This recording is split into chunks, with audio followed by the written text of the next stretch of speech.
मैं कुमार रविंद्र। दोस्तों, आज एक बार फिर हम बैठे हैं अखिल भारतीय सम्राट अशोक समता परिषद के राष्ट्रीय अध्यक्ष और सामाजिक राजनीतिक विश्लेषक और कई किताबों के लेखक प्रोफेसर विजय कुशवाहा के साथ। हम इनसे आज चर्चा करेंगे कुछ खास मुद्दों पर, जिनमें पहला मुद्दा होगा कि उत्तर प्रदेश के मुख्यमंत्री योगी आदित्यनाथ ने पिछले चुनाव में कहा था कि हम बटेंगे तो कटेंगे। इस मुद्दे को लेकर पूरे देश में एक तरह से मीडिया में बवाल मचा हुआ है। हम इसी विषय पर प्रोफेसर साहब से जानना चाहेंगे कि आपका इस पर क्या कहना है। सर नमस्कार। नमस्कार। आपके न्यूज़ चैनल न्यूज़ टुडे और बिहार की जनता को, देश की जनता को सभी पर्व त्यौहार समाप्त हो गए, गंगा स्नान भी समाप्त हो गया। अब तो किसान अपनी खेती में लगे हैं, इसलिए किसानों को मैं शुभकामना संदेश देता हूं कि अच्छी फसल हो, मौसम अच्छा रहे। धन्यवाद।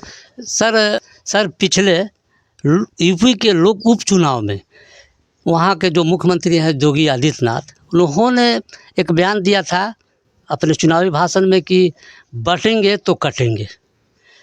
तो इस मुद्दे को लेकर पूरे देश में बवाल मचा हुआ है, तो इस पर आपका क्या राय है? पहला है कि भाजपा तो खुद बवाली पार्टी है और योगी जी तो बवाल में ही जन्म योगी बने हैं। ये तो खानदानी है, इनके नाना थे, मामा थे, उसके बाद ये संभाले हैं। और योगी कहना होगा वो, यदि गोरखपुर में रहना है तो वही योगी जी हैं। और बांटेंगे तो कटेंगे, आखिर कौन बांट रहा है?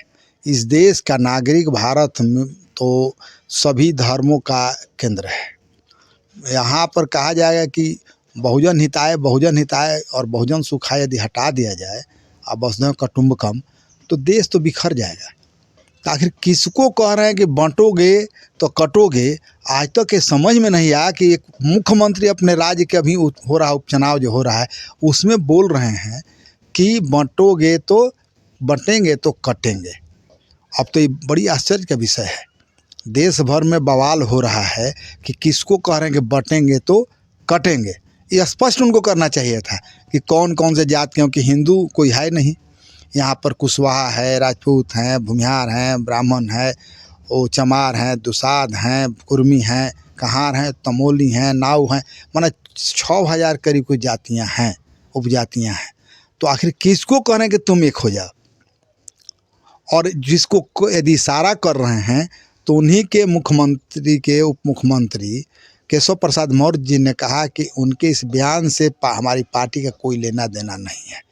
इससे स्पष्ट है कि वो पिछड़े वर्ग से आते हैं, वो मौर्य हैं, कुशवाहा जाति से आते हैं, तो उनको कोई मतलब नहीं है, पार्टी को कोई मतलब नहीं है। तो भाई आखिर मतलब किसको है? प्रश्न उठता है ना। तो इसका साफ साफ है कि हम जो कुकर्म कर रहे हैं सवर्णों के लिए, जब सब लोग इकट्ठा रहोगे तो ये कुछ नहीं होगा, तुम्हारी नौकरी नहीं जाएगी और तुम्हारे पास जो धन संपदा है वो बंटेगा नहीं। वो किसी मुसलमान को नहीं धमकी दे रहे हैं, वे गरीब तबका जो किसान को धमकी दे रहे हैं। जैसे किसान को इन्हीं के राज्य में रौंदा गया था ना, वो दूसरे राज्य में तो नहीं रौंदा गया था, और टेनी मिश्रा के बच्चे के द्वारा तो वो तो किसानों को धमकी भी दे रहे हैं। और इधर अपनी जाति को कह रहे हैं कि तुम एक लामबंद नहीं रहोगे तो मेरे कुर्सी चला जाएगा, तब तुम बटोगे तो कटोगे। तो यह हिंदुज़म में तो नहीं कर सकते हैं, क्योंकि हिंदू कोई जाति नहीं, धर्म नहीं है। तो बांटोगे तो कटेंगे, तो प्रश्न उन्हीं से पूछा जाए किसको बांटने के बारे में कह रहे हैं। और एक मुख्यमंत्री गैर संवैधानिक बात, गैर संवैधानिक भाषण वो दे रहे हैं। इस पर चुनाव आयोग को बहुत बड़ा एक्शन लेना चाहिए। लेकिन चुनाव आयोग जब से राजीव कुमार खास कर रहे हैं तो चुनाव आयोग तो बिक चुका है। माने लोग आने वाला दिनों में यदि 29 में चुनाव उनके नेतृत्व में हो गया तो लोकतंत्र समाप्त हो जाएगा। विश्व में जो भारतीय लोकतंत्र का इज्जत टी.एन. शेषन बढ़ाए थे वो नहीं रह जाएगा। और साफ साफ है कि योगी जी केवल एक जाति विशेष के नेता हैं और बने रहेंगे। उसके लिए वो कह रहे हैं कि बांटोगे तो कटोगे। वो किसी और ने वो अपने सवर्ण जातियों को कह रहे कि हम लोग बटे नहीं। स्वर्णों में भी अपनी जाति को कह रहे हैं कि तुम लामबंद रहोगे तो हमारा जो पद मुख्यमंत्री का पद है, जो डर बना हुआ है, मीडिया जो दे रहा है कि हटाए जाएंगे, तो ये नहीं हटेंगे हम।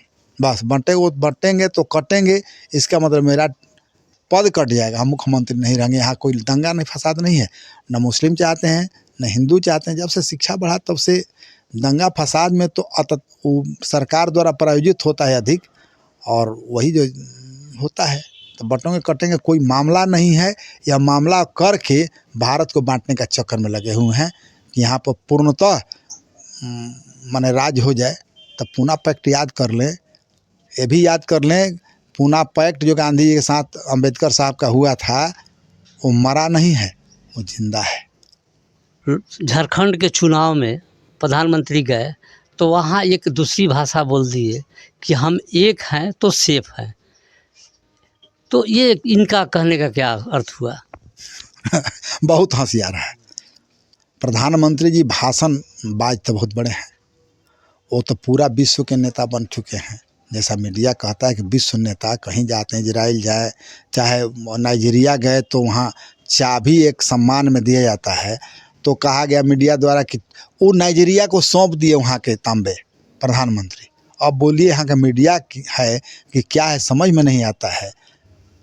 तो ये आदिवासियों को मूल रूप से संबोधित कर रहे थे, तो उनको शिक्षा मत दीजिए आप। प्रधानमंत्री जी को तो शिक्षा देनी चाहिए आरएसएस को कि एक हैं तो सेफ हैं। तो आप क्यों परेशान हो रहे हैं कि एक ही जाति के लोगों का ये संगठन मूलतः है? ये तो इतने चालबाज लोग हैं कि ब्राह्मणों के लिए धर्म बनाया, अब ब्राह्मण धर्म कहा कि सब पर थोप दिया। वही हाल है आरएसएस का। आरएसएस के गुरु गोलवलकर, चाहे जो मोहन भागवत जी जो हो, वह केवल जात को जानते हैं, और जात में भी उपजाति को अपना जानते हैं। दक्षिण भारतीय के उपजाति के, वो ब्राह्मणों में उपजाति होता है, उसको जानते हैं। तो प्रधानमंत्री जी आदिवासियों को क्या शिक्षा देंगे? वो तो एक हैं ही, जहाँ न छुआछूत है, न ऊंच नीच है, और न वो 100 गो भगवान का। वो तो प्रकृति का पूजक हैं, और प्रकृति के पूजक तो बुद्ध के निकट होता है। ज्ञान को आपने रोक दिया था, ज्ञान उनके पास जा रहा है। कभी शुरुआत मिशनरी ने किया था, मिशनरी ने जो अंग्रेज़ों के द्वारा चलाया गया मिशनरी है, तो उसको आपने कहा कि नहीं वो धर्म परिवर्तित करा रहा है। तो धर्म परिवर्तन में तो हमको लगता है सबसे बड़ा हाथ ब्राह्मणों का है इस देश में। कितना इस्लाम आ गया, तो एक है तो सेफ है, हम लोग सेफ है, भारत सेफ है। प्रधानमंत्री जी आप सेफ नहीं है, भारत को हमेशा बर्बाद करना चाहते हैं, क्योंकि पंचशील जो विदेश नीति था उसको आप खा गए हैं। और जब तक पंचशील भारत में है, यहाँ पर बहुधार्मिक लोग खूब आराम से रह लेंगे। इतना अधिक बढ़िया से आपस में मिलजुल कर रहते हैं, कोई सीमा नहीं है। लेकिन जब से मोदी जी आए हैं, तब से पहले जातीय वैमनस्य, हिंदू के जातियों में वैमनस्य पैदा किए, इस्लाम में भी कोशिश किए कि पसंदा और ऊंची जाति बना करके ऊंच जाति का हम वोट ले लें, मेरा वोटर हो जाए। वहाँ फेल कर गए, यहाँ भी फेल कर गए। तो 303 से 240 पर आए, सारा राजीव कुमार के खेल के चलते। तो भारत एक है, और जब तक एक है तब तक भारत गुलाम नहीं होगा। जैसे ही ब्राह्मण धर्म पूरा देश मानने लगेगा, ज़बरदस्ती मनवाया जाएगा, उसी दिन क्षत्रियों के 3.5% क्षत्रियों के हाथ में तलवार होगा, वैश्य के हाथ में। अब तो भारत बनियों का देश कहा जाएगा ना, भारत ही बनियों का देश है, क्योंकि यहाँ रिसर्च नहीं हो रहे हैं, यहाँ इंडस्ट्रीज नहीं रहे टाटा जैसा। यहाँ पर केवल सामान विदेशों से मंगा करके हब बनाया जा रहा है बेचने के लिए, कि रंग लगे न फिटकिरी रंग चोखा। पूरा गुजराती लूट रहे हैं लोग बिहार को और भारत को, पूरे देश को लूट रहे हैं। सब लोग चुप हैं। आगे क्या कहा जा सकता है? एक है तो सेफ है। प्रधानमंत्री जी हमत की आप आरएसएस को कहिए कि जब तक ब्राह्मण धर्म है, भारत में एकता नहीं बनेगी, भारत में वो हिंदुओं में एकता नहीं बनेगी, क्योंकि यहाँ हर जाति एक दूसरी जाति से लड़ रहा है।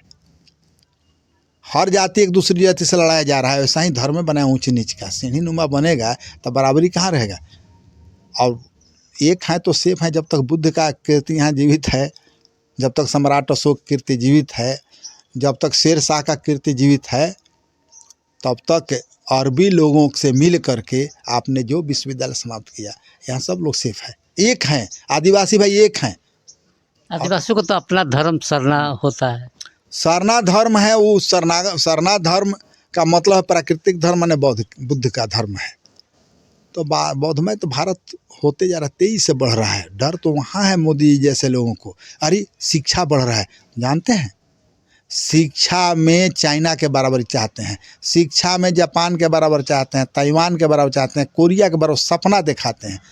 आज भी चाइना अपने पूरे राजस्व का, जो राजस्व आता है वहाँ पर जीडीपी चाहे जो जैसे माध्यम जो आए, उसका 10 से 12% खर्च करता है शिक्षा पर। कहाँ निकल गया? प्राइमरी एजुकेशन को पहले मजबूत किया, तब मिडिल किया, हाई स्कूल का किया, कॉलेज का किया, उसके बाद रिसर्च सेंटर हुआ। आज पूर्ण स्वतंत्र राष्ट्र है, टेक्नोलॉजी के मामले में भी कुछ में तो बहुत आगे है। और ये तो सपना बेचते हैं लोग, इनके लोग। अब क्या कहा जाए, जितना भी लोग इनके संत साधु थे, आज हैं जो बने हुए संत साधु, रामभद्राचार्य जैसा, उपद्राचार्य जिसको कहा जाए, तो ये लोग सपना बेच रहे हैं। सपना कभी जीवन नहीं होता है। जीवन तो वर्तमान है। वर्तमान में आप क्या कर रहे हैं मोदी जी? एक है तो सेफ है, तो भाषण क्यों देते हैं उल्टा पलटा? वो नथी चुरा लेगा, वो बच्चा चुरा लेगा, वो आपका धन हड़प लेगा, आपका भैंस, आपके गौ माता को, पूरे आरएसएस के जितने भी मूल्य हैं उनका सर्वे कराया जाए, कितने गौ माता के सेवक हैं। गोबर तक उनके लोग नहीं छूते हैं, गोबर तक नहीं छूते हैं। और जो गोपालक हैं, महत्वपूर्ण गोपालक, भारत, उत्तर भारत में खास करके 3 जातियां सबसे बड़ा गोपालन करती हैं, जाट, जादव और गुजर। इनको लोग पिछड़ा कहते हैं। तो उनके घर में जो माँ है, गाय माता, गौ माता, वो अगड़ा कैसे हो गई? वो तो पिछड़ा दलित शूद्र है, क्यों उसका दूध खाते हैं आप लोग? हमारे घर में कोई बच्चा पलेगा, उसका सेवा हम करेंगे तो हम कुशवाहा न बन जाएगा? और ये गाय तो मूल से कहा जाएगा तो जादवकरण है, जादव हैं, तो फिर आप उसका दूध के कैसे, वो पिछड़ा, वो गौ माता कैसे आप माने मानव, यदि किसी जादव की लड़की है, माँ है, तो उसको आप सम्मान नहीं देते हैं। और भारत में तो नारी का सम्मान नहीं है, तो गौ माता कैसे सम्मान ये लोग करेंगे? नारी यदि माँ उनकी, मोदी जी कहे कि मैं नॉन बायोलॉजिकल हूँ, एक है तो सेफ है, नॉन बायोलॉजिकल बोल दिए थे, तो नॉन बायोलॉजिकल इसका माँ के आप इज्जत नहीं करते हैं, तो गौ माता की इज्जत कैसे कीजिए? गाय को खाना खिला करके दिखाते हैं। ये सब नाटक भारत में बंद है। सब लोग एक हैं और सेफ हैं। आप उसमें डिस्टर्बेंस पैदा कर रहे हैं। जब से प्रधानमंत्री बने, भारत में उलूल जुलूल बोल करके आपस में अंतर्द्वंद पैदा कर रहे हैं। आपस में बहुत बड़ा खाई आपने कर दिया। दलित पिछड़ों को सवर्णों पर विश्वास नहीं, सवर्णों को दलित पिछड़ों पर विश्वास नहीं। क्या 2010 के पहले, 2014 के पहले था? कोई नहीं पूछता था आपकी जाति क्या है, वोटर नहीं पूछते थे आपकी जाति क्या है, वोट मांगने वाले नहीं पूछते थे आप जाति क्या है। और आपने तो जात का खुल्लम खुला खेल शुरू कर दिया है। और लेकिन अभी सर एक है कि सेफ है, तो हम ये जानना आपसे चाहेंगे कि मणिपुर में क्यों बट गए? मणिपुर में बांट दिए। इनके सरकार के संरक्षण में, वोट के लिए, सरकार बनाने के लिए। और कैसे सरकार बना है सब लोग जानता है। वहाँ पर समाज में विद्रोह पैदा करा दिए हैं। वहाँ के कल परसों की घटना है सर कि 4 विधायकों के घर को फूंक दिया गया।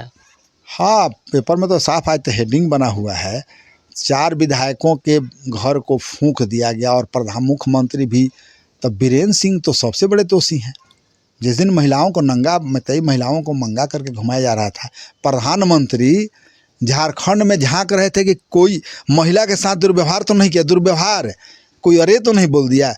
ये जब मुख्यमंत्री थे आपके गहलोत साहब, तो वहाँ झांक रहे थे कोई महिला के साथ कोई दुर्व्यवहार तो नहीं कर दिया, और वहाँ नंगा घुमाया गया। और बलात्कारी, जिसको बलात्कार का आरोप लगा, जिस पर महिलाओं का माने छेड़छाड़, मतलब एक टाइप का हो जाता है बलात्कार टाइप का, उसके बेटे को पुनः टिकट दे दिया कि ये तो नहीं है, माने हम है तो हमारा बेटा ठीक है, उसको दे दिया गया।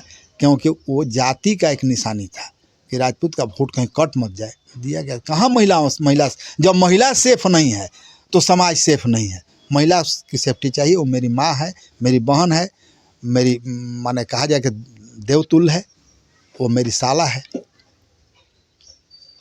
वो सेफ नहीं। हम तो साफ कहते हैं। विदिशा एक नाम सुने होंगे, विदिशा के बारे में अशोक की का ऐसी उक्ति है अंदर का, विदिशा तुम श्रद्धा हो, विदिशा तुम श्रद्धा हो या इंसानियत की पाठशाला, या इंसानियत के जीवन की पाठशाला। प्रेम के डोर में बांध कर तुमने इंसानियत का पहना दिया माला। तो मोदी जी की पावर है, विश्व के नेता हैं, उनको तो भारत में जात और धर्म की बात करनी ही नहीं चाहिए उन्हें, क्योंकि बुद्ध का नाम लेते हैं विदेश में, यहाँ जात की बात करते हैं, इसका दोगला चरित्र है। वैसा चरित्र प्रधानमंत्री का नहीं होना चाहिए। पहले पिछड़ा पिछड़ा करके मूर्ख बनाए, अब अगड़ा अगड़ा करके बगड़ा को मूर्ख बना रहे हैं। अच्छा सर, ये मणिपुर के चुनाव का, ये झारखंड जो चुनाव, उस पर क्या असर पड़ेगा? देखिए, झारखंड में ये बेचैन है। इनके सिपा सलार के जो मुख्य कैप्टन हैं वो बेचैन है, और देख लिया गया कि चंपई सोरेन जी आए उस पार्टी में गए, जिनको टाइगर का नाम जानते थे, टाइगर के नाम से, और शिबू सोरेन जी के जो गुरु जी कहे जाते हैं, उनके बाद उस दल में, उस संस्था में इज्जत था, सब लोग पैर छूकर प्रणाम करता था। अब ये मुख्यमंत्री से हटे, विधायकों की राय से हटे, तो इनको लगा कि भाजपा वाले हमको प्रधानमंत्री मत बना दें। गए बेचारे, कोई विधायक तो गया नहीं, अकेले लास्ट में गए, चुनाव लड़ रहे हैं। और मोदी जी के कहा जाए, अमित शाह जी जो सरकार ही नहीं चला रहे हैं, देश का मूल वही हैं, वो तो केवल भाषण देते चलते हैं, मुखौटा प्रधानमंत्री हैं।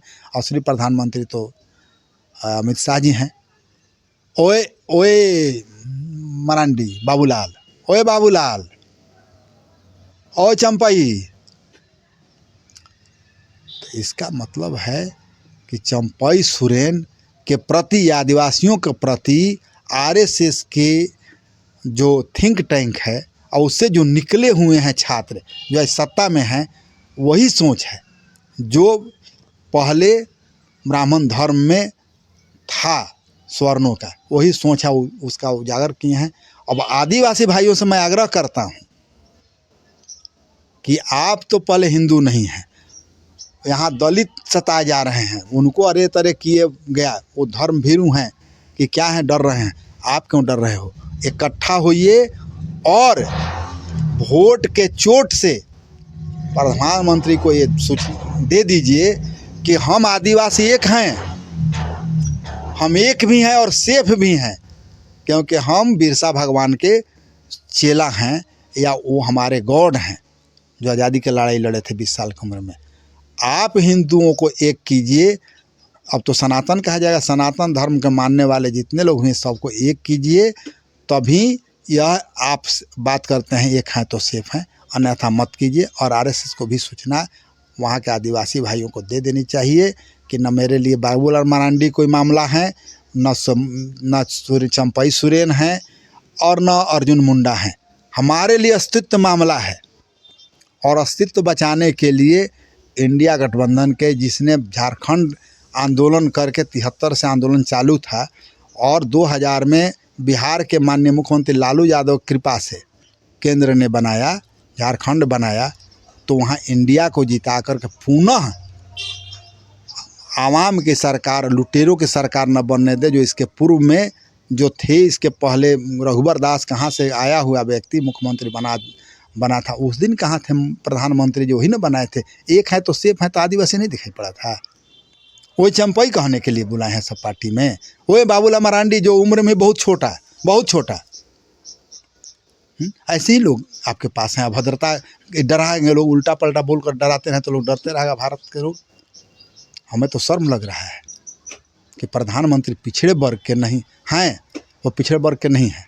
मैं साफ कह देना चाहता हूँ, एक पिछड़ा वर्ग के अंदर में बुद्ध का दर्द होता है, एक पिछड़ा वर्ग के अंदर में राष्ट्र का दर्द होता है, एक पिछड़ा वर्ग के अंदर में मानवता का दर्द होता है, एक पिछड़ा वर्ग के अंदर में शिक्षा का दर्द होता है, ज्ञान का दर्द होता है। इसलिए मोदी जी को साफ कहना चाहिए, पिछड़ा नहीं है, वो स्वर्ण है।